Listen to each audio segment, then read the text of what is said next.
Nama saya Edi Oktarianto dengan NPM 2041120 dari kelas 1 BUML. Pada video saya kali ini, saya akan membacakan hasil rangkuman terkait dari video yang dibawakan oleh Biku Utamo dan almarhum Bapak Cornelis Wower terkait antara karma dan kelahiran kembali. Karma berasal dari bahasa Pali yang berarti perbuatan. Hal ini dalam arti umum meliputi semua jenis kehendak dan maksud perbuatan, yang baik maupun yang buruk, lahir atau batin, dengan pikiran, kata-kata, atau tindakan. Karma yang melahirkan adalah karma pertama. Kita terlahir dari orang tua tertentu bisa karena adanya rasa cinta dan juga bisa karena adanya rasa benci. Karena karma ini menarik mereka yang cinta dan sekaligus juga dengan benci. Cinta dan benci saling mencari. Cinta adalah mencari untuk mendekat, sedangkan benci dicari untuk menjauhi. Tetapi dalam teknik karma ini, cinta dan benci akhirnya selalu mencari dan selalu mendekatkan. Karma yang melahirkan mengikuti dengan karma yang mendukung. Contohnya seperti ketika seseorang terlahir di keluarga yang bagus dan seseorang yang terlahir di keluarga yang kurang bagus dengan penampilan yang tidak menarik. Ini semuanya adalah akibat dari karmanya sendiri. Akan tetapi, selain adanya karma yang melahirkan, juga terdapat karma yang mendukung dan ada juga karma yang mengurangi. Misalnya ini, kita terlahir di keluarga yang bagus, dengan penampilan yang bagus, pengetahuan dharmanya juga bagus. Akan tetapi, terdapat karma yang menguranginya itu, dan itu ialah perilakunya yang buruk.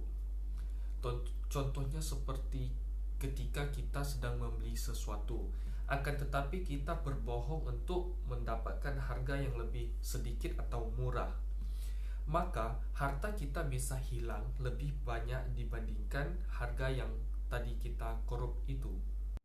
Dan satu lagi, misalnya seseorang terlahir di keluarga yang tidak mampu, dengan rumah yang tidak begitu bagus, akan tetapi orang tersebut mengerti dharma, kemudian baik dan suka menolong. Karmanya itu dapat berubah karena disebabkan oleh perbuatan baik dari orang ini. Seperti misalnya orang yang ditolong merasa berhutang budi kepadanya sehingga ingin membantunya dengan memberikannya sebuah rumah. Dan itulah artinya karma yang sudah berbuah dan kondisi hidupnya yang buruk menjadi lebih baik. Kemudian satu lagi adalah menghindari kejahatan melalui ucapan dan perbuatan. Ini lebih mudah dibanding menghindari kejahatan melalui pikiran. Dalam Dhammapada, pikiran adalah pelopor segalanya. Semua yang kita lakukan dan yang kita ucapkan berasal dari pikiran kita.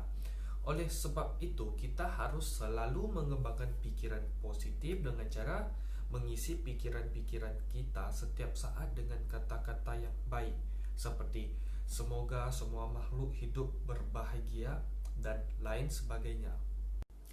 Dalam agama Buddha, suatu perbuatan diklasifikasikan sebagai karma bukan karena aksinya saja, akan tetapi perbuatan itu harus disertai dengan niat atau kehendak dalam melakukan tindakan tersebut. Adapun perbuatan yang dilakukan tanpa adanya niat atau tanpa sengaja berarti tidak diklasifikasikan sebagai karma. Kemudian yang kedua adalah karma yang dibuat melalui ucapan, salah satunya seperti berbohong. Dan yang ketiga ialah karma yang dibuat melalui pikiran, baik itu yang buruk maupun yang baik. Karma terbagi menjadi dua, yaitu karma berat dan karma ringan. Karma berat negatif atau disebut dengan garuka karma adalah karma yang terjadi jika seseorang membunuh orang tuanya, membunuh arahat atau melukai sang Buddha. melakukan dari salah satu perbuatan tersebut pasti akan mengalami kelahiran kembali di neraka Awici. Yang kedua ada karma kebiasaan, artinya kebiasaan sering melakukan hal-hal buruk atau hal-hal yang baik. Kemudian yang ketiga adalah karma yang kita buat menjelang meninggal, pada umumnya berada di pikiran kita. Maksudnya adalah hal apa yang dipikirkan kita menjelang meninggal dunia pada saat itu, maka hal tersebutlah juga akan mempengaruhi kelahiran kembali kita nantinya. Setiap karma akan matang pada waktunya.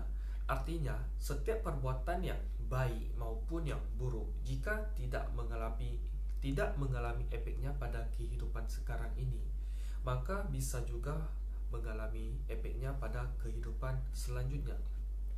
Oleh karena itu, marilah kita kurangi perbuatan buruk, perbanyaklah perbuatan baik, sehingga di kehidupan sekarang ini dan di kehidupan selanjutnya kita bisa terlahir di alam bahagia berkat dari karma-karma baik yang telah kita perbuat.